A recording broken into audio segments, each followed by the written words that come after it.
Bonjour et bienvenue dans Legal Club Sandwich, votre rendez-vous pour passer un beau moment et découvrir du contenu juridique de qualité, mais à la cool. Alors, Legal Club Sandwich, c'est tous les mardis, normalement à midi, aujourd'hui exceptionnellement à 14 heures. C'est de ma faute, je suis à New York et donc décalage oblige, on a décidé de faire ça un peu plus tôt. Merci à tous de vous être adaptés et de ne pas me faire lever à 6 heures du matin. À 8 heures, c'était déjà assez difficile. Alors, au programme, des invités exceptionnels, des sujets juridiques inédits et le tout dans un esprit léger pour se vider la tête pendant la pause déj. Nous sommes aujourd'hui au 58e épisode et c'est surtout le dernier de la saison 6. Alors, je suis ravi de retrouver Audrey avec moi. Audrey, que je vous présenterai dans un instant. En ce qui me concerne, donc, je suis Pierre Landy, je suis avocat au barreau de Paris. Je suis passé par Disney avant de devenir directeur juridique Europe et Moyen-Orient de Yahoo, puis de la licorne Ledger. Je suis également cofondateur de l'Alliance d'avocats européenne & Co, qui intervient en France, Italie, Espagne, Grande-Bretagne et Allemagne. Et nous agissons d'ailleurs comme des directeurs juridiques externalisés. Et surtout aujourd'hui, ce que je fais moi, c'est que je suis executive mentor. Et donc, j'accompagne les directeurs juridiques, mais pas que d'ailleurs, sur leur leadership et leur positionnement dans l'entreprise. Par ailleurs, je suis aussi cofondateur du Fleet Network, Fleet pour French Lawyers in Tech. C'est le réseau des juristes en start-up et dans la tech qui compte aujourd'hui plus de 575 membres et que j'ai cofondé avec, encore une fois, mon acolyte Audrey qui est ici. Alors, Audrey, déjà, comment vas-tu aujourd'hui? Je vais très bien, contente de vous retrouver pour cette dernière émission de la saison 6. Un peu triste de vous quitter, mais ce n'est pas fini. Super. Alors, Audrey, quant à elle, eh bien, elle est manager au sein du cabinet de chasse de tête FedLegal. Elle accompagne les directions juridiques et fiscales pour leur recrutement, aussi bien en start-up que pour les groupes du CAC 40 dans les secteurs de l'industrie, des services et de la tech.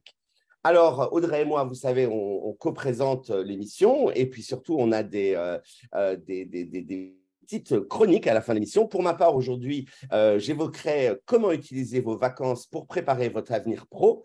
Et toi, Audrey, tu parleras de quoi? Et je vais parler aussi d'une to-do des vacances pour préparer la rentrée avec ma casquette recruteuse cette fois-ci. Super. Et donc aujourd'hui, on a pour clôturer la saison The One and Only David Soulot qui est ici. Comment ça va, David? Je vais très bien, bonjour, merci beaucoup de m'accueillir. Bonjour Audrey, bonjour Pierre. Merci, David. Merci beaucoup. Alors écoute, David, je te laisse te présenter à nos auditeurs. Avec grand plaisir. Merci pour l'invitation en tout cas d'aujourd'hui. Alors David Sulot, je travaille dans l'événementiel depuis plus de 12 ans. C'est une deuxième partie de carrière. Donc j'ai commencé à me former au métier du marketing et de la grande distribution, on va dire, dans l'électroménager pendant une vingtaine d'années chez l'annonceur, comme on peut dire. Et donc j'ai appris le fonctionnement des grands groupes. Et puis à 40 ans, j'ai décidé de changer de vie. Et je me suis consacré, j'offre mes services aux entreprises et aux particuliers pour l'organisation de leurs événements de tout type, que ce soit des événements internes, des événements externes, des événements de formation, des événements de célébration. Et puis, il n'y a pas de limite, c'est 5 personnes, c'est 1000 personnes, c'est Paris, mais c'est la France entière, c'est l'Europe et c'est aussi Dubaï quand on me confie des dossiers aussi fous que celui-là. Voilà, donc ça depuis 12 ans, je suis indépendant, je fais ça à mon compte et je suis, on peut dire, directeur projet dans l'événementiel. Ok, super. Ben, écoute, on t'accueille aujourd'hui pour parler de comment organiser des off-site juridiques de qualité, mais pas d'ailleurs, tes conseils fonctionneraient d'ailleurs pour n'importe quel type de off-site. Mais avant qu'on rentre dans ce vif du sujet, aujourd'hui est un jour exceptionnel puisque l'Assemblée nationale a enfin, praise the mighty Lord, a enfin voté la confidentialité des avis des juristes d'entreprise, un sujet dont on parle depuis des années, on n'y croyait plus. Alors certes, ça doit finir le parcours législatif, la commission paritaire, le vote final, etc. Mais quand même, c'est une énorme avancée. Donc on est fou de joie à Legal Club Sandwich. Et d'ailleurs, Audrey, on en a parlé il n'y a pas si longtemps. Parler avec président d'honneur Alain Lavorel. Audrey, recule de ton micro. Ah, vous m'entendez? Voilà, vas-y. Ok, on a parlé avec Martial Hou, le président du Cercle Montesquieu, et Laure Lavorel, le président d'honneur. C'est un gros sujet déjà très chaud qui, du coup, commence à aboutir. Donc, peut-être qu'ils reviendront lors du prochaine émission en parler. Absolument. Je pense que ça sera intéressant qu'on aura un petit peu plus de recul. Je crois qu'il y a beaucoup d'amendements, il y a beaucoup d'explications, etc. Donc, il va alors un peu étudier tout ça et on en reparlera certainement dans une saison 7, parce qu'on peut vous le dire, nous reviendrons en saison 7, vous retrouver dans quelques mois, mais ça, on vous en parlera à la fin de l'émission. Aujourd'hui, on revient dans le vif du sujet, donc avec David. Déjà, avant qu'on rentre dans tous ces conseils que tu as nous donnés, quel est un petit peu le message que tu voudrais faire passer à nos auditeurs aujourd'hui, David? Alors, je vais faire de l'anti-pub. Je vais donner la recette pour que nos auditeurs puissent organiser tout seuls, sans passer par un event planner comme moi, un off-site, un séminaire, une réunion de qualité sans stress et avec les meilleures recettes. Donc, on peut aussi passer par moi si on a un peu plus de budget, un peu plus de temps. Mais mon souhait aujourd'hui, c'est de donner des recettes, c'est de donner des conseils, c'est beaucoup de bon sens et c'est de leur donner la conviction qu'ils vont y arriver et qu'ils vont faire un off-site de qualité.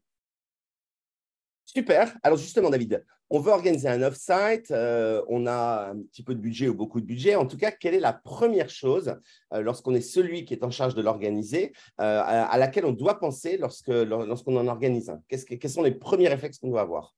Le premier réflexe, c'est de se dire pourquoi je fais ça. Pourquoi je vais emmener mon équipe ou mes collaborateurs ou des clients et des collaborateurs dans un endroit différent de mon bureau? Pourquoi je vais consacrer de l'énergie, du temps, du budget à faire ce séminaire, cet off-site?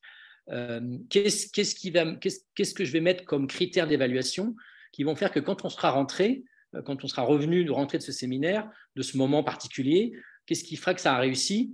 Est-ce que c'est simplement une note avec des étoiles? Est-ce que c'est l'amélioration de l'ambiance dans un service ou dans un sous-service? Est-ce que je le fais parce que je voudrais que dans les 3 mois qui suivent, une performance commerciale, qu'on fasse rentrer du nouveau business? Ou est-ce que c'est juste, je le fais simplement pour célébrer quelque chose, remercier mes collaborateurs? Et en fait, j'ai pas beaucoup plus d'objectifs que de passer un bon moment et de faire en sorte peut-être de retenir mes collaborateurs, de les motiver un peu plus à rester dans mon entreprise ou dans mon service. Mais c'est vraiment pourquoi je le fais et est-ce que c'est très orienté sur le business? Est-ce que c'est très orienté sur la cohésion interne ou sur l'ambiance dans le service? Ou est-ce que c'est simplement que du fun? Il m'est arrivé de partir avec un groupe quasiment 4 jours à Lisbonne et c'était vraiment à titre de remerciement. Et donc, dans les critères, dans les KPI de mon client, il y avait juste le fun et puis le fait que l'entreprise était 60 passe un très, très bon moment ensemble. Ok, donc on choisit le but. Si c'est le fun, c'est plus travail, on choisit aussi. Il y a un point évidemment important à prendre en compte et que les organisateurs de ces off-sites vont évidemment prendre en compte, c'est de l'argent. Bien sûr. On dit cash is king du coup. Donc, de quel budget est-ce qu'on dispose et combien on doit prévoir du coup? Alors, une journée d'off-site à 50 km du bureau avec les gens qui se transportent par leurs propres moyens, avec leur carte, avec leur Navigo, leur scooter, avec un seul repas. Il y a plein de formules clés en main dans l'hôtellerie, pour 150 € par jour. Les Yachts de Paris vont pouvoir vous faire une offre très sympa où on va manger correctement avec le matériel adéquat, avec la connectique qui va bien. Et puis, si vous partez 3 jours à Chamonix avec une ou plusieurs salles de réunion, mais aussi de la location de matériel de ski, de l'hôtel, là, on est plutôt sur des budgets qui, très vite, il faut qu'on passe à la 700, 800, 900, 1200 € par personne. Donc c'est vraiment la durée de votre séminaire, la durée du temps spécial qu'on va vouloir organiser. Et puis le fait que hébergement, par exemple, est-ce que vous êtes prêts? Est-ce que vos collaborateurs sont prêts à dormir à partager des chambres? Moi, je sais que dans des publics de jeunes commerciaux ou de jeunes consultants, il n'y a pas de sujet pour que ça rentre dans le budget. S'il y a 1 nuit, 2 nuits, 3 nuits d'hôtellerie, pour ne pas réduire d'une nuit ou d'une demi-journée ou d'une journée, le client dit non, mais il n'y a aucun problème, et ça va même jusqu'au comité de direction. On partage des chambres. Donc, il faut le prévoir. Il faut savoir il faut connaître son entreprise, il faut connaître sa culture d'entreprise, il faut connaître ses collaborateurs, savoir si ça leur pose un vrai problème. Si c'est un no-go absolu, bien, du coup, on va peut-être descendre d'une classe d'hôtel, on va peut-être enlever une nuit pour faire en sorte que ça rentre dans le budget.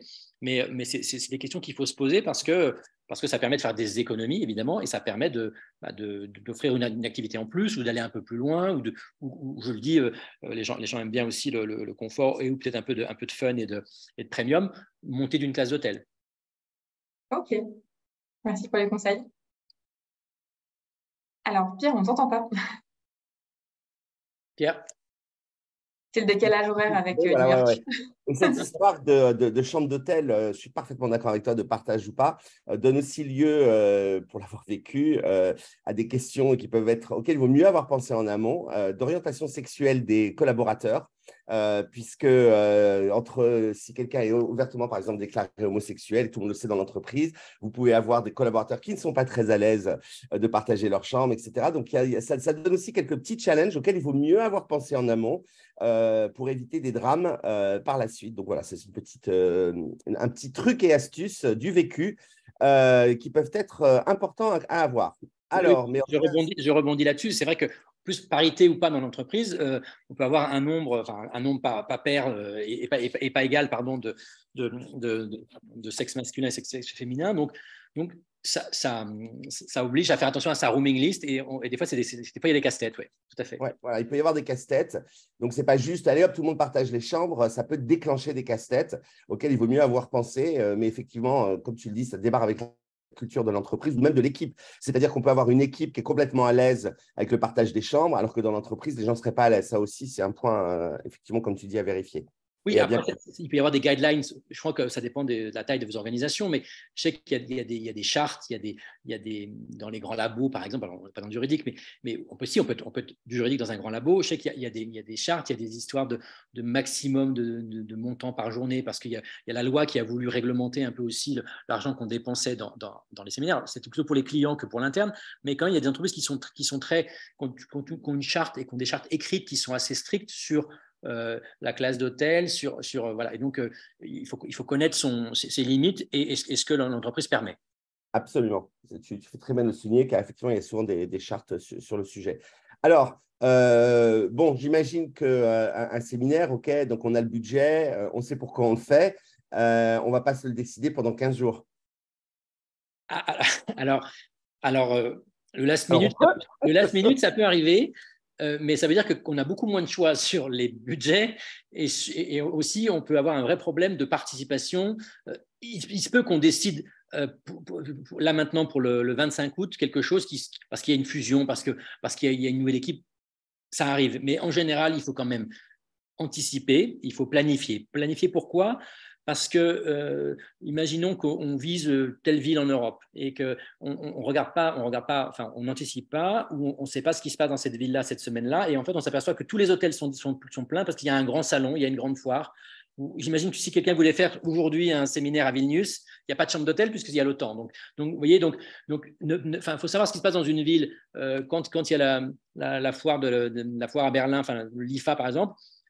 Les chambres d'hôtel sont multipliées par 5 ou par 4 et vous n'avez pas de disponibilité. Ensuite, si vous avez une équipe qui vient de plusieurs pays, il faut faire attention au calendrier des vacances scolaires, au calendrier des jours fériés. Il y a des jours fériés spéciaux en Catalogne, par exemple, qu'on n'a pas en France. Donc, vous ne pouvez pas demander à vos collaborateurs, à l'équipe de Barcelone, de venir cette semaine-là parce que, voilà. Donc, il faut faire attention donc, au calendrier des jours fériés, au calendrier scolaire globalement. Je sais que en Bavière, je crois qu'on reprend l'école le 15 août. Donc, vous voyez, il y a tous ces points. Quand on a des équipes assez complexes en Europe, il faut anticiper. Sinon, vous avez un quart de votre groupe qui ne va pas pouvoir venir. Et puis surtout, après, il y a des questions de disponibilité, donc je le disais, d'hébergement, de prix. Et donc, anticiper, c'est important. Et puis aussi, enfin, je pense que vous avez une protection après, voilà, on peut faire du last minute, mais on va trouver beaucoup moins de choix et peut-être des choses qui sont soit très très chères ou soit vraiment pas chères que personne n'a voulu. Quelque chose qui est encore disponible dans 15 jours, c'est soit que c'est très très cher, ou alors il y a une annulation, vous avez eu de la chance, ou alors c'est vraiment que personne n'en voulait. Donc, c'est mieux d'anticiper. Et cette sorte de planification, elle est hyper intéressante. Ça me rappelle une règle que la direction juridique de chez Netanyahu avait, le General Counsel, pour lui, il était hors de question que les gens voyagent le week-end par respect pour les familles. Donc, les séminaires internationaux qu'on faisait, donc avec des gens qui venaient d'Amérique latine, d'Asie ou d'Europe, démarraient systématiquement le mardi matin pour se finir en fin d'après-midi le jeudi, de telle manière à ce que les Asiatiques puissent reprendre l'avion le jeudi soir et arriver chez eux le vendredi en fin d'après-midi, et que les Européens puissent prendre l'avion le vendredi pour arriver chez eux le samedi matin tôt. Et en fait, il y tenait absolument pour éviter qu'on fasse voyager les gens le week-end. Donc, il y a ça aussi, et c'est encore une culture d'entreprise. C'est des questions qu'il faut poser. Tous les leaders ne sont pas comme ça. Nous, on avait un leader exceptionnel qui était hors de question. On ne voyage pas pendant le week-end. Mais effectivement, il y a d'autres entreprises qui vont tenir le discours inverse. Vous êtes déjà content qu'on vous emmène à San Francisco, donc vous voyagez pendant le week-end. Et en parlant de culture, moi, j'ai un client dont tous les salariés sont des consultants et qui facturent à la journée. Et donc, en général, on a fait déjà quatre séminaires ensemble. En fait, on part le jeudi en fin d'après-midi pour ne prendre qu'une journée complète de facturation. Donc, il facture donc pour lui, il n'y a pas de problème. On part le jeudi midi à Orly et on rentre le dimanche soir. Par contre, là, c'est l'inverse. Pour ne pas perdre du chiffre, on mange dans le week-end. Et c'est toujours comme ça. Ça fait depuis 2012. Voilà, non, mais c'est pour ça que c'est des trucs de culture, d'entreprise, parce que vous pouvez après vous retrouver face à des collaborateurs qui vont vous dire il est hors de question que je travaille le week-end. Parce que pour moi, je m'en fous que ce soit San Francisco, c'est du travail. Je ne suis pas avec ma famille, etc. Donc, c'est assez intéressant. Ces histoires de culture, tu le mentionnes plusieurs fois, mais c'est clé, je pense. Mais alors, comme je disais à un moment aussi, il faut faire un séminaire qui ressemble aux gens et qui ressemble à votre société. Et là, je discutais avec des collaborateurs lors d'un petit after-work parce qu'ils me demandaient quand est-ce qu'on partait avec le client qui me fait confiance depuis 2012. Et là, je vois monter un autre problème de culture, c'est qu'il y a deux jeunes consultants qui m'ont dit, moi, il est hors de question que je prenne l'avion pour aller à un séminaire de ma boîte. J'irai en train. Et donc, la culture évolue. Des questions, oui. Ah oui, effectivement. Ouais. Et la question des menus, est-ce que ça devient de plus en plus compliqué? Comment ça se passe pour les repas? Tu as des conseils donnés par rapport à ça, David? Alors, c'est vrai que c'est devenu un sujet qui n'en était pas un quand j'ai commencé cette activité. Puis, c'était un sujet de repas confessionnaux, on va dire, donc de choix religieux par rapport à la nourriture, mais c'était très limité. Et depuis 7 ans, parce que j'ai commencé cette activité en 2011, depuis 7 ans, je ne peux pas faire l'économie de faire un recensement total de toutes les allergies et puis aussi de tous les choix éthiques maintenant qui sont vraiment, je ne veux pas manger de viande. Et donc, ça pose un vrai problème parce que il faut être sûr que dans le budget qu'on a négocié avec les lieux qui vont vous recevoir, avec j'ai un exemple très, très, très récent, 2017, je suis à Lisbonne, j'ai un groupe de 64 et j'ai 13 repas spéciaux.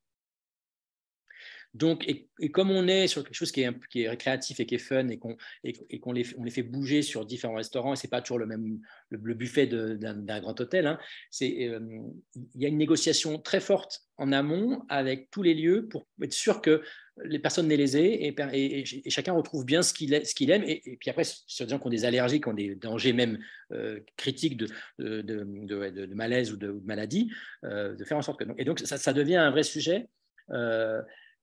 C'est une complexité en plus, il faut l'accepter. Clairement, tous les gens qui reçoivent des séminaires, de la restauration professionnelle sont habitués et sont plutôt arrangeants. Mais il y a une vraie crispation, je dirais, sur l'alimentation de gens qui sont assez militants et qui n'accepteraient pas, qui ne comprendraient pas qu'on ne prend pas en compte leur choix. Ok. Merci pour cette précision. C'est vrai que ça doit être un vrai casse-tête aussi. Et avec tous ces conseils que tu nous as déjà donnés, il y a forcément le lieu. Où est-ce qu'on emmène notre équipe, justement?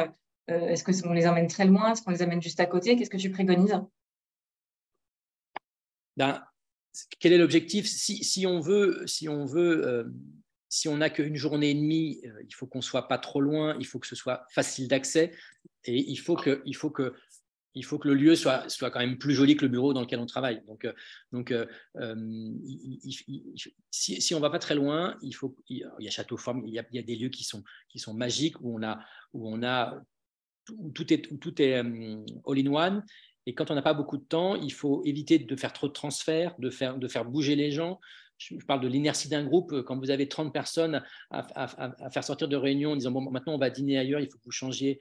Il ne faut pas que votre séminaire et votre temps d'off-site soit rythmé par quelqu'un qui passe son temps vous avez une boucle WhatsApp, ce n'est pas le sujet, mais c'est du vécu. Faire bouger 30 personnes, il y a toujours 3-4 personnes qui pensent qu'on va les attendre. Et donc il faut faire des choses qui sont assez resserrées, assez compactes.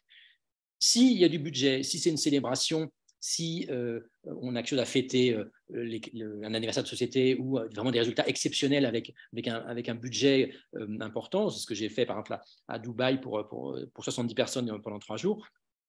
Là, le côté wow, le côté remerciement, award avec des cadeaux en plus pour les meilleurs, clairement, votre effet il va être démultiplié. Et là, on avait le choix sur 5 destinations.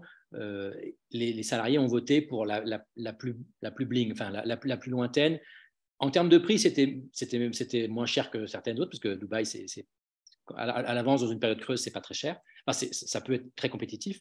Donc, le lieu, c'est important. Enfin, pareil, sur cet exemple à Dubaï, j'ai une anecdote. Je pars en repérage. Et le repérage, c'est hyper important.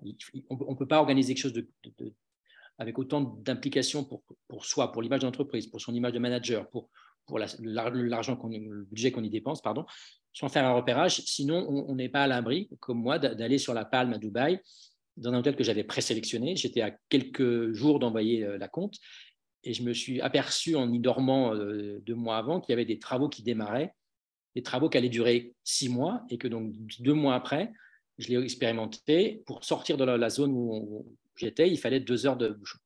Et donc, j'ai pu changer mon lieu. Donc location, pas trop de transferts, que ce soit fluide.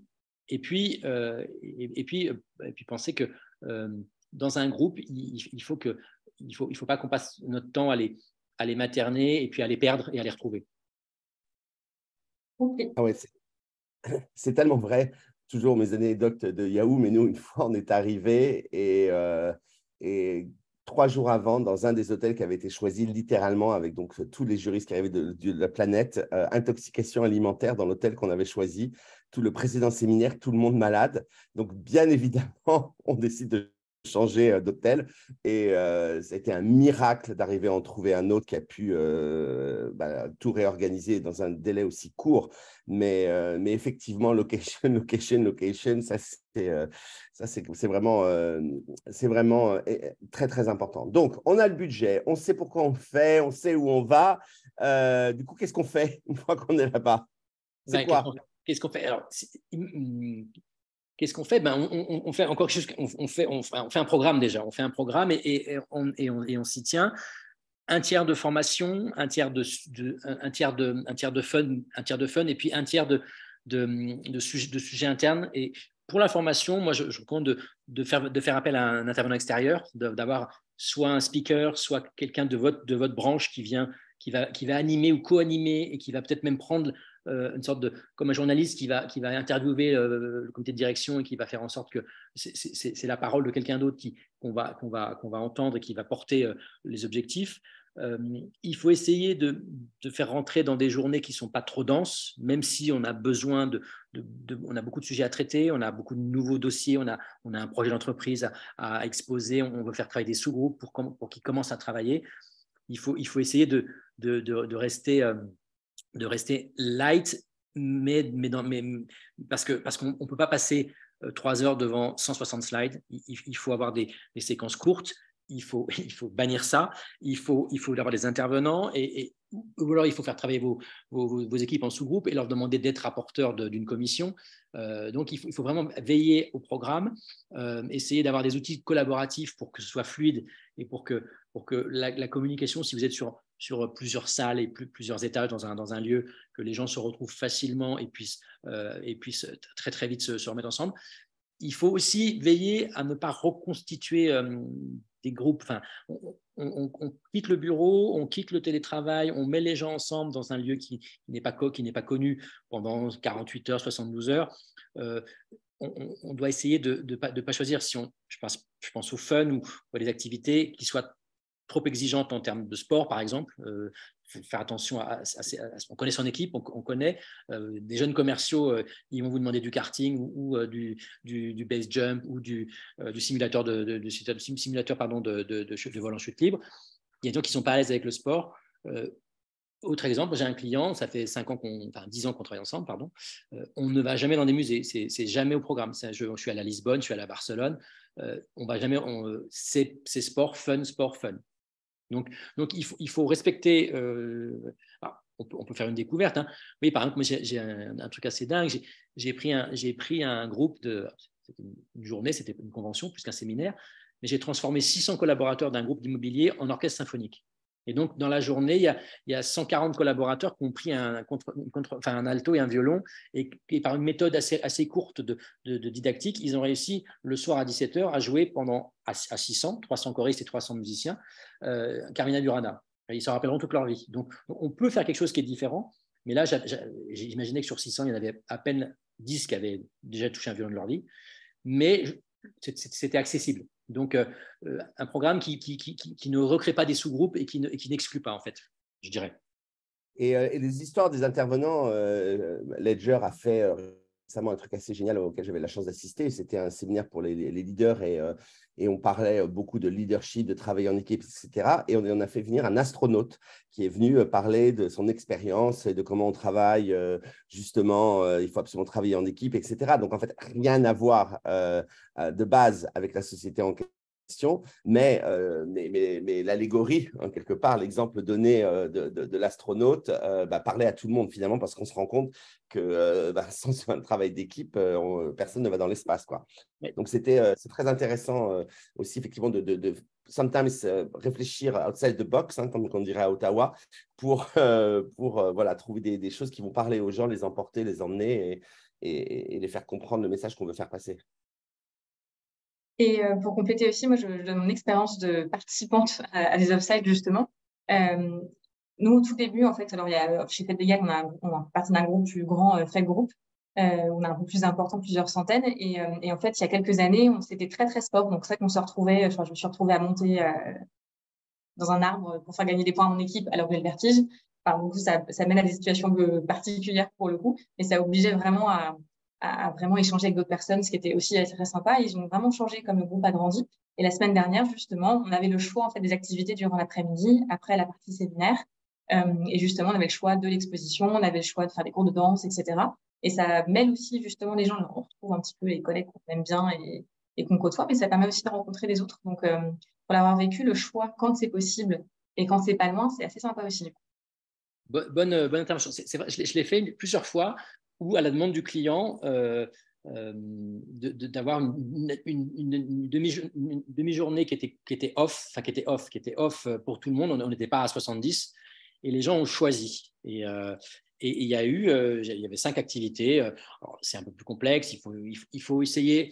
Faire attention à rester dans des budgets qui sont à peu près cohérents, parce que des gens vont dire tiens, moi j'ai vu un truc qui vaut 500 € et moi j'ai fait un truc une entrée à la piscine qui valait 14. Enfin, j'exagère, mais c'est possible. Je l'ai fait à Dubaï et c'est vrai que les gens se répartissent, sachant que tout le reste du séminaire était en commun et qu'il n'y avait pas d'autres moments en petits groupes. C'est vrai que c'est une possibilité d'offrir l'excitement et puis l'adrénaline à celui qui veut absolument faire du sport et voilà, et puis quelqu'un qui veut absolument rentrer dans un musée avec un guide dans sa langue et qui va avoir 3 heures de capsule comme ça à Istanbul, à Dubaï, enfin, tout à fait. J'avais une question aussi pour toi, David. Tout à l'heure, tu parlais de préparer un off-site qui vous ressemble. Est-ce que, justement, qu'est-ce que ça veut dire concrètement? Est-ce que c'est pas le moment, au contraire, d'éclater, de faire un truc extraordinaire par rapport à d'habitude? Qu'est-ce que tu entends par là et qu'est-ce que tu conseilles, hein? Je pensais aux valeurs de l'entreprise, je pensais à… Il y a des clients, il y a des types d'hôtels, ou il y a des types d'endroits où si vous les amenez là, vous allez les mettre mal à l'aise parce que vous savez que les gens n'ont pas l'habitude de ce genre de luxe. Donc, c'est juste essayer d'être juste dans le choix des lieux, dans dans le choix des intervenants, des activités. Donc ce qui est compliqué pour un event planner, c'est quand on l'organise soi-même, on sait comment, on sait où on va, on sait d'où on vient, on sait ce que l'entreprise accepte comme niveau de restauration, comme niveau. Mais oui, c'est pas aller trop dans le luxe ou trop simple. Enfin, les collaborateurs, ils sont soucieux de ça. Et puis, j'entends aussi souvent monter maintenant, donc ils disent, moi, cet argent, je préfère l'avoir en prime que de partir 3 jours. Voilà. Donc, il y a être juste et pas être trop ostentatoire, et puis ne pas être trop chiche non plus. Et encore une fois, donc, même si on veut déplacer les gens, il y a des clients, ce client, je ne l'amène jamais dans un musée parce que ce sera toujours leur sujet. Donc, ce qui ressemble, c'est vous êtes plutôt cultivé, plutôt grand capital, grand musée, voilà. Vous êtes plutôt petit trek avec un peu d'aventure, genre Koh-Lanta, ou vous êtes plutôt Mercure ou plutôt Palace. Donc, tout dépend des budgets. Mais il y a des gens qui, dans un palace, il ne sera pas à l'aise parce qu'il n'a pas les codes, parce qu'il s'habille, il n'a pas dans sa garde-robe. Donc, c'est ça, c'était mon souci d'être juste et de ne pas gêner les gens. Et de ne pas gêner les gens dans un truc trop sportif, ou de mettre des gens dans un univers trop luxueux ou trop intellectuel ou trop compliqué. Et ça m'est arrivé de calquer des fois mes goûts sur ceux de mon client et d'imposer, par exemple, une animation avec un DJ et des chanteurs, et j'ai fait un énorme flop. Donc moi, mes goûts de developer, on s'en moque. Et j'ai pensé que ça fonctionnerait parce que moi, j'aimais bien ça. Mon client, sur une vidéo, m'a acheté le truc. Et le soir de la fin de la convention, c'était raté. Donc, j'ai dû trouver un DJ au bout d'une heure en remplaçant parce que personne ne dansait. Ouais, et je pense aussi que quand on organise un off-site, il faut se préparer psychologiquement à ce que tout le monde ne soit pas content. Il y aura toujours des mécontents. Il y aura toujours ceux qui trouvent que c'était trop cher, c'était pas assez bien, ça c'était nul, ça c'était mal organisé, j'aurais préféré avoir une prime, j'aurais préféré que ça dure plus longtemps. Bon, alors moi j'aime bien les sondages en fin de off-site, sondages anonymes pour prendre le feedback de ce qui est juste histoire d'avoir le vrai pulse et de ne pas écouter ceux qui parlent le plus fort, mais de vraiment avoir le retour des collaborateurs. Et souvent, on se rend compte que on est à 80-85% de gens qui sont très contents. Et voilà, il y a les grincheux qui seront… Parce qu'on ne peut pas faire plaisir dans un off-site à 100% des gens. C'est juste impossible. Il faut partir en vous disant que de toute façon, vous ne ferez pas plaisir à tout le monde. Mais voilà, l'idée, c'est de faire plaisir au plus grand nombre et que l'objectif défini pour faire le off-site plaise au plus grand nombre. Oui, mesurer, c'est sûr, il faut mesurer. Il faut débriefer. Et alors, ça, c'est une petite anecdote, mais j'ai un client quand même qui avait fait beaucoup d'efforts pour célébrer les 15 ans de sa société, et tout le monde attendait cet off-site. Il a quand même eu 12 démissions le mois d'après. Hein. Donc, ils étaient tous très contents, mais le pauvre, il a eu un big quiet. Non, pas quiet, il a eu, voilà. Donc, on fait plaisir, on y met de l'énergie, on y met de l'argent, on y met des objectifs importants. Comme dit Pierre, les gens sont parfois consommateurs et aimeraient qu'on leur organise un truc sur mesure ou qu'on leur donne une prime. C'est pas ce qu'on a fait. Ce qu'on a fait, c'est organiser pour le plus grand nombre un moment spécial. Super. Eh bien, écoute, on va te garder bien au chaud, David. Il y a quelques questions qui commencent à apparaître dans le chat et qu'on te posera après les chroniques. Et en attendant, on va commencer tout de suite avec la chronique d'Audrey. Et qui dit chronique d'Audrey dit jingle. Get the fever.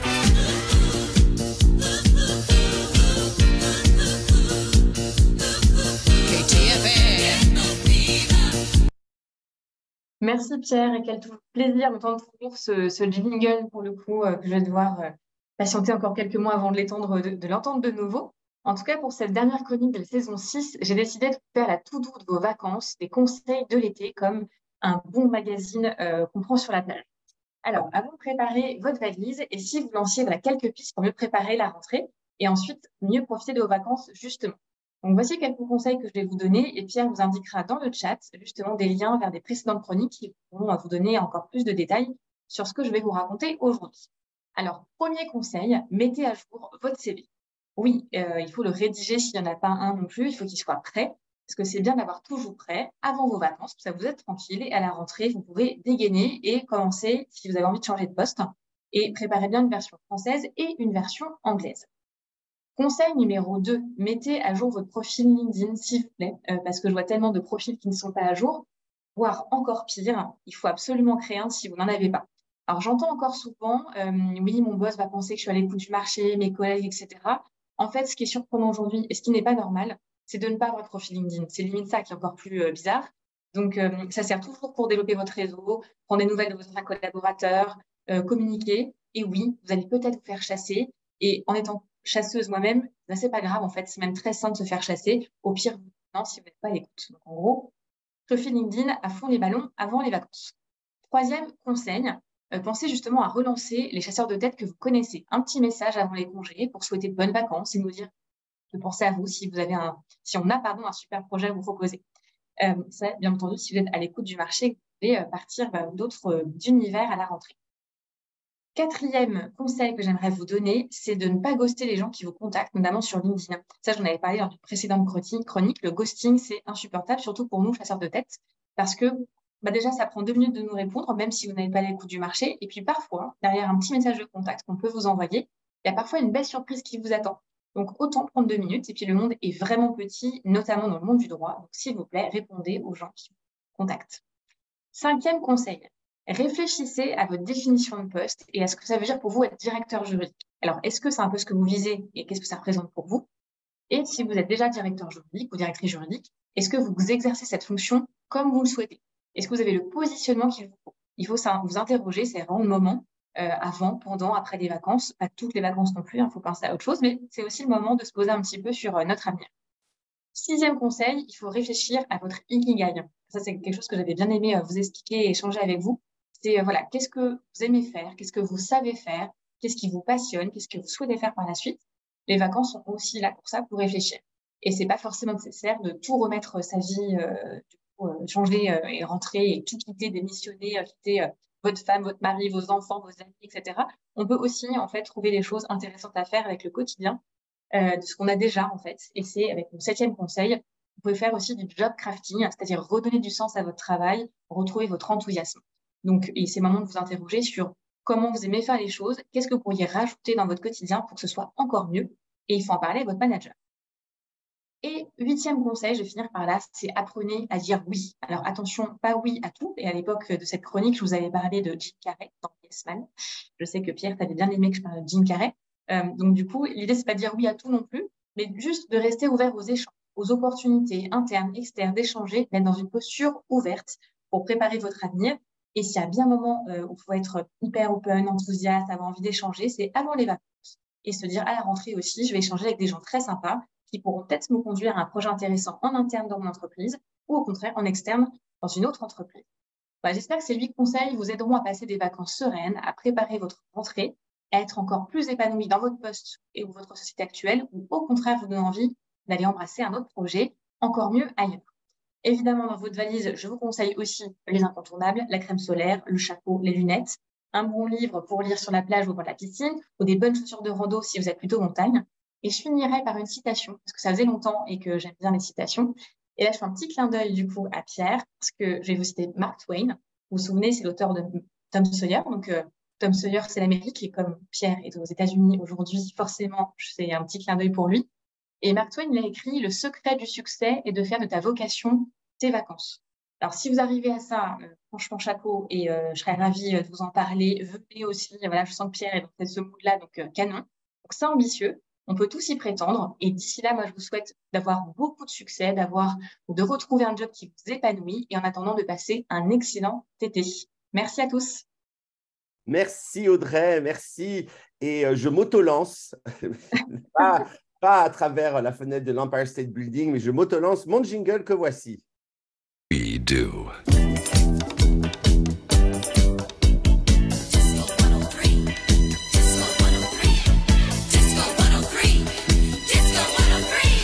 Je pense toujours à ceux qui nous regardent en podcast qui ne voient pas les chorégraphies que nous faisons. Là, j'en avais une nouvelle. J'étais très, très, très fier de moi. Mais bon, voilà.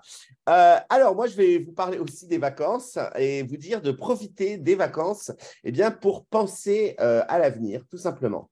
Donc, ces vacances, elles approchent à grands pas et je me dis, bon, évidemment, comme le dit Audrey, repos estival, crème solaire, chapeau, chaussures de randonnée, mais c'est aussi peut-être le moment de se préparer efficacement pour la rentrée sans pour autant gâcher ses vacances. Alors, voici quelques astuces que je trouve plutôt sympathiques pour joindre l'utile à l'agréable. Le premier, ce que je vais appeler le carnet de vacances intelligent. Alors, en gros, c'est transformer votre téléphone en une sorte de cahier de plage qui deviendra votre outil de productivité estivale. Dès que vous êtes sur la plage, vous savez, parfois on a l'esprit qui vagabonde, etc., et on pense à des choses, immédiatement, notez dans une note sur votre téléphone vos idées, vos projets, vos objectifs pour la rentrée. Plutôt que d'encombrer votre tête avec toutes ces idées qui pourraient venir vous perturber en période de repos, notez-les immédiatement dans votre note spéciale vacances et repassez immédiatement en mode vacances. Sortez-les de votre tête et continuez vos vacances. 2, les séances de brainstorming à l'ombre. Alors, profitez du calme, de l'inspiration estivale pour réfléchir à de nouvelles idées. Encore une fois, vous êtes à l'ombre, vous avez votre cocktail dans la main, laissez votre esprit vagabonder et laissez-vous brainstormer avec vous-même.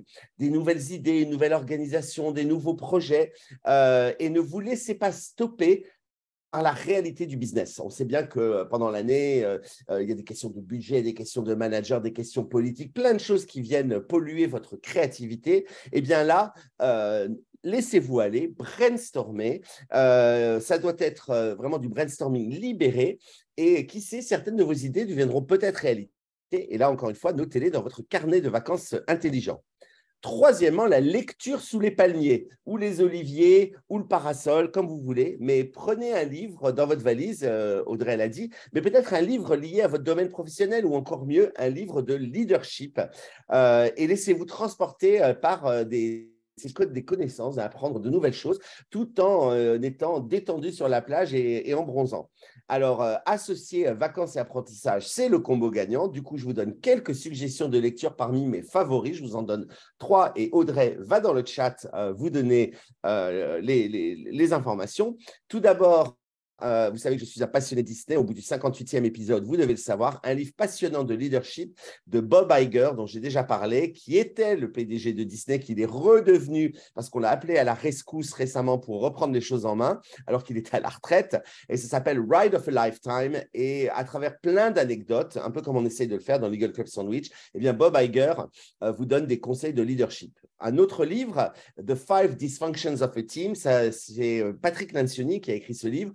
Et ça explique comment une équipe peut être totalement dysfonctionnelle si elle ne réussit pas à passer les 5 étapes. Et j'avais d'ailleurs fait un blog là-dessus que vous retrouverez sur le site Legal Club Sandwich. Et enfin, Now Discover Your Strength. Pour ceux qui écoutent l'émission régulièrement, vous savez que je suis un passionné de la théorie des forces. Et bien là, vous pouvez passer le test des forces parce qu'il y a un code dans le livre et après, essayer de comprendre comment vous fonctionnez et quelles sont vos forces et comment les utiliser au mieux dans votre job. Voilà. Donc, quelques livres, ça peut être utile. Ensuite, les podcasts, bien évidemment, éducatifs en mode farniente. Alors, écoutez des podcasts liés à votre domaine d'études ou à votre carrière tout en profitant du soleil. Voilà une autre façon de préparer la rentrée. Vous apprendrez plein de nouvelles choses tout en ayant l'impression, ou sans même pas avoir l'impression, tout en bronzant. Et puis, vous aurez vos amis intéressants, c'est-à-dire Audrey, Lyndia, Thibaut ou moi dans vos oreilles. Et donc, évidemment, c'est le moment de vous replonger dans les 57 épisodes précédents de Legal Club Sandwich. On vous remet le lien. On est sur toutes les bonnes plateformes. Donc, n'hésitez pas à nous écouter pendant l'été. Les balades contemplatives, mon truc numéro 5, profitez de ces vacances pour vous ressourcer en pleine nature. Encore une fois, laissez votre esprit vagabonder. Réfléchissez aux futurs défis que vous souhaitez relever. Les idées vont vous venir beaucoup plus facilement lorsque vous serez détendu, connecté à la beauté de votre environnement. Et c'est un moment, moi, je pense, pour recontracter avec vous-même. C'est-à-dire refaire ce contrat avec vous-même par rapport à votre job actuel. Êtes-vous toujours motivé par votre poste? Si oui, comment est-ce que je vais le rester? Qu'est-ce que je fais à la rentrée? Ou au contraire, vous n'avez pas envie de re-signer une nouvelle fois à la rentrée avec ce poste. Quelle décision allez-vous prendre? Et là, je vous renvoie à tout ce que vient de dire Audrey. Conseil numéro 6, les rencontres estivale. Eh bien, en effet, vous pouvez rencontrer des personnes intéressantes pendant vos vacances et vous pouvez établir des contacts précieux pour votre carrière ou vos études. Donc, pensez à proposer à ces personnes de se revoir à la rentrée. Le networking, on n'en parle jamais assez. On a fait des chroniques là-dessus, c'est essentiel. Donc, prenez leur téléphone, leur email, continuez les bonnes ondes des vacances au retour en les revoyant à la rentrée. Ne laissez pas juste ces rencontres être que des rencontres de vacances. Mes 2 derniers conseils, la planification stratégique, profitez de vos vacances pour planifier vos activités futures de manière stratégique, identifier les projets importants à réaliser, les objectifs à atteindre, les étapes nécessaires pour y parvenir. Vous serez prêt à aborder la rentrée avec clarté et détermination. Et donc, rien de mieux que de faire cette planification stratégique avec un cocktail dans la main et les pieds dans l'eau. Et enfin, peut-être le plus important de tous mes conseils, qui rejoint d'ailleurs celui d'Audrey, détendez-vous et riez. Prenez du bon temps, reconnectez-vous avec vos amis, n'ouvrez pas vos mails. Vous avez remarqué qu'à aucun moment, je vous ai demandé de travailler, je vous ai demandé de réfléchir. C'est très différent. Vous aurez sans doute remarqué que mes conseils sont très light et sont surtout liés à des réflexions avec vous-même pendant la séance de bronzage ou la sieste quotidienne. Il est essentiel en vacances de se déconnecter autant que possible, de se servir de ce free space, cet espace mental libre pour réfléchir tranquillement à votre avenir. Donc voilà, nous avons parcouru ensemble quelques trucs et astuces pour profiter de vos vacances tout en préparant la rentrée. Rappelez-vous que l'équilibre entre repos et préparation était essentiel pour une transition à douceur. Donc, prenez le temps de vous ressourcer, amusez-vous, planifiez intelligemment votre retour. Vous verrez que la rentrée sera bien plus agréable grâce à ces petites astuces. Et donc, du coup, comme Audrey, moi, je vous dis bonnes vacances à tous.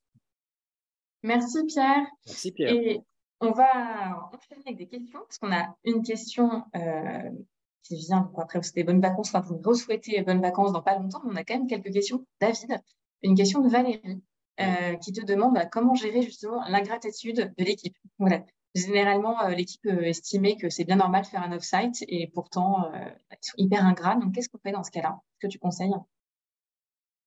Je dirais que c'est un peu la vie et on peut pas vouloir le bonheur des gens malgré eux. Des gens qui estiment, on est tous consommateurs, on est tous juges et arbitres. Moi, j'ai été participant et avant d'être organisateur d'off-site. Donc, si ça se passe mal, si on n'est pas content, c'est qu'il y a quelque chose qui s'est mal passé. C'est qu'il y a un problème de management, c'est qu'il y a vraiment un choix de lieu, de restauration qui fait que c'est vraiment pas terrible et que du coup, on a des raisons, c'est-à-dire objectives de se plaindre. Mais après tout, comme je disais, on vote avec ses pieds et mon client a vu partir une fois 12 personnes. Mais c'était très réussi. Il a dépensé beaucoup d'argent pour fêter les 15 ans de sa boîte. Et les gens sont quand même partis. Donc, on ne peut pas faire grand-chose contre le mauvais esprit, j'ai envie de dire. Si vraiment l'équipe et si l'analyse, enfin, les retours, l'évaluation, le débriefing est vraiment pas bon, on doit quand même s'interroger sur la qualité du séminaire qu'on a ou de l'offsite qu'on a produit. C'est-à-dire que c'était vraiment pas terrible et il s'est vraiment passé quelque chose qui a dysfonctionné. Donc, dans ces cas-là, on doit accepter l'ingratitude et on doit accepter les mauvais retours. Je vais faire un peu de pub pour moi-même. Tout ce que j'ai organisé, ça n'arrive pas en général. Enfin, comme disait Pierre, on peut avoir un ou deux mécontents de leur roommate, de leur chambre qui est près de l'ascenseur, mais quand on travaille le programme d'un off-site et qu'on y passe du temps et qu'on le fait soi-même ou on le confie à un pro, on n'a pas ce genre d'ingratitude. Enfin, il y a ce niveau d'ingratitude minimum, enfin, c'est-à-dire syndicale, des gens qui voudraient toujours avoir plus, et puis des gens qui sont jamais contents. Et on dit avec Pierre, sur 17, il y en a 3 qui seront jamais contents, et les 14 sont très contents. Et vous l'entendez. Puis moi, je l'entends même de la part de. Moi, donc je l'entends parce que souvent je suis présent et j'entends ce qu'on me dit, et j'entends les remerciements. Puis j'entends aussi les animateurs, les moniteurs de ski, j'entends aussi le chef barman d'un endroit où on a fêté l'anniversaire de la société. Quand ça se passe bien, quand comment dirais-je, quand l'équipe est contente, elle le dit autour d'elle, elle passe un bon moment, et même les gens qui vous servent et qui vous encadrent le ressentent. Donc j'ai envie de dire, ça n'arrive pas trop, heureusement. Ou alors il y a eu un énorme plantage. Ouais, et j'ai envie de te dire aussi pour en parler avec Valérie, enfin pour répondre à la question de Valérie, je pense que si effectivement il y a une véritable ingratitude et qu'il y a un véritable véritable problème. Peut-être que la question vient au-delà du off-site, en fait. Et dans ce cas-là, moi, Marocco, c'est d'aborder la question, c'est-à-dire de prendre tout le monde dans une salle, de dire, bon, écoutez, je vous entends tous, vous êtes tous pas contents, ingrats, machin, etc. Moi, ça m'a coûté X, ou ça a coûté X à la boîte. Donc, on en parle. Qu'est-ce qui se passe? C'est quoi? Est-ce que le problème, c'est vraiment le off-site ou est-ce qu'il y a une frustration ailleurs? Et quelle est cette frustration? Et que se passe-t-il? Et d'essayer d'aller au fond du problème et de le creuser et d'en discuter avec l'équipe. Et puis, j'ai envie de dire, au bout d'un moment, en tant que leader et manager, on peut discuter, on peut améliorer les choses, on peut faire plein de choses, on peut se remettre en cause, hein, et puis on peut s'auto-fouetter, mais surtout au bout d'un moment, il faut remettre les collaborateurs face aussi à leurs responsabilités. Si tu n'es pas heureux ici, moi, je ne vais pas dealer avec quelqu'un de négatif dans mon équipe constamment. Je ne vais pas me rouler par terre pour te rendre heureux. Je comprends que je ne satisfais pas tes exigences. Je comprends que la société ne satisfait pas ce que tu veux, mais du coup, il y a peut-être une question à te poser. Pourquoi est-ce que tu es toujours là? Et donc, je retourne au bout d'un moment la question. Parce qu'il y a un moment, on ne va quand même pas… Il y a des limites, je trouve. Donc, d'en discuter, en parler, comprendre ce qui n'a pas fonctionné, essayer de satisfaire tout le monde. Mais il y a un moment, tu n'es pas content, tu t'en vas. C'est assez simple. Voilà, j'ai déjà eu ces conversations avec certains collaborateurs, hein, qui sont partis, mais il y a un moment, on ne peut pas dealer avec une équipe, avec des gens négatifs tout le temps. C'est impossible, surtout que généralement, en fait, ça vient de une ou deux personnes qui polluent l'environnement des autres. Et donc, il faut vulgairement les sortir. Voilà. Si on n'a pas trouvé de solution. J'avais une question, du coup, Pierre, à poser aussi à David, parce qu'on aime bien les anecdotes. Du coup, mais peut-être que je vais la poser comme je suis en train de te rafraîchir. Je suis en train de me rafraîchir parce que voilà, je me fais mon Jean-Pierre Coff, comme, je m'agace, je m'énerve et je bois. Vas-y, Audrey, pose-la. Est-ce que tu pourrais nous dire, David, quel est le truc le plus fou que tu as organisé pour une entreprise? Ouais, le truc le plus fou. Ouais. Ah, t'hésites, David, je le sens. Entre plaisir. Ouais. J'en ai un peu parlé. Enfin, le truc le plus fou, c'était Dubaï, c'est un coup de chance en fait. Donc suite à mon ratage de repérage, j'ai dû changer d'hôtel. Et comme c'était 6 semaines avant la vraie date, avec l'agence locale qui faisait tout le package, voilà, de sélection et puis de négociation avec nous, on a réussi à être à être double surclassé. En fait, on a sélectionné un nouvel hôtel. Et puis, il y a eu un problème de double booking et l'opérateur, hôtelier à Dubaï, nous a surclassé. Donc, sans le savoir, je l'ai su en prenant l'avion 3 jours avant. Et donc, j'ai mis dans le groupe WhatsApp, voilà, donc vous avez travaillé comme des dingues pour faire ce semestre de vente et vous avez tous super performé parce que vous êtes invités de Dublin, de Milan, de Madrid, de Paris à Dubaï, mais il y a une surprise dans la surprise. Et en fait, les 72 ont été surclassés et même il y en a 20 sur 72 qui ont été super surclassés dans des villas privatives avec majordome. Donc c'est de la chance, hein, mais le programme était incroyable. Le dîner à l'hôtel Armani dans la tour Burj Khalifa, le truc dans le désert, le safari, ça c'est ce qu'on fait tout le temps, mais la soirée au Pacha Dubaï avec un immense DJ argentin, mais en fait tout a été magique et tout a été parfait et ultra réussi. Voilà. Mais c'est un peu… C'est magique quand ce genre de choses arrivent. Je raconte juste une anecdote et on finit là. Nous-mêmes, nous avions organisé chez Yahoo une enquête policière dans Munich par équipe avec donc des acteurs qui jouaient différents rôles et c'était très bien organisé. On interviewait les acteurs qui étaient des suspects ou des policiers, etc. Et à un moment, je ne sais pas, j'ai été pris d'une crise de fou rire parce que donc j'étais quand même le leader de l'équipe, hein, et on était à 50 ou 60. Et parce que je trouvais ça tellement absurde et tellement drôle. Et l'acteur n'a pas bougé de son rôle et a dit qui est celui-là en parlant de moi. Il m'a dit, et savait très bien qui j'étais. Hein. Il me dit, sortez-moi le stagiaire de cette salle. Je ne veux travailler qu'avec des professionnels. Et donc, je me suis fait écarter par l'acteur qui jouait son rôle. Et donc, plus il m'appelait stagiaire, plus je riais. Enfin, c'était très, très drôle. Et donc, ça fait des moments avec l'équipe qui sont magiques et dont tout le monde se souvient encore des années plus tard. Voilà. Bon, eh ben, merci infiniment, David, d'avoir participé. Donc, David Soulot, S-U-2-L-O. Si vous écoutez ce podcast, vous le cherchez sur LinkedIn. Il est ami avec Audrey et moi. Vous le trouverez sans souci pour organiser vos off-site. Et puis, on va se quitter, Audrey, pendant quelques mois. On va se quitter, et puis, mais on va revenir. Et puis, on fait un gros bisou à Lydia qui n'a pas pu être avec nous tout au long de cette saison. On lui fait des gros bisous et on pense bien fort à elle. Et on espère l'avoir très bien. Elle devrait être de retour avec nous dès la saison prochaine. Donc, voilà, on croise les doigts parce qu'elle nous manque beaucoup. Et donc, on attend très vite cette saison qui redémarrera en octobre. On vous donnera la date sur les réseaux sociaux dès qu'on l'aura. Mais là, on fait notre petit hiatus estival annuel avec Audrey pour vous retrouver en saison 7 avec plein de nouveaux invités plus passionnants. Déjà, la liste quasiment complète de nos invités déjà pour la saison 7. Merci à vous deux, merci beaucoup.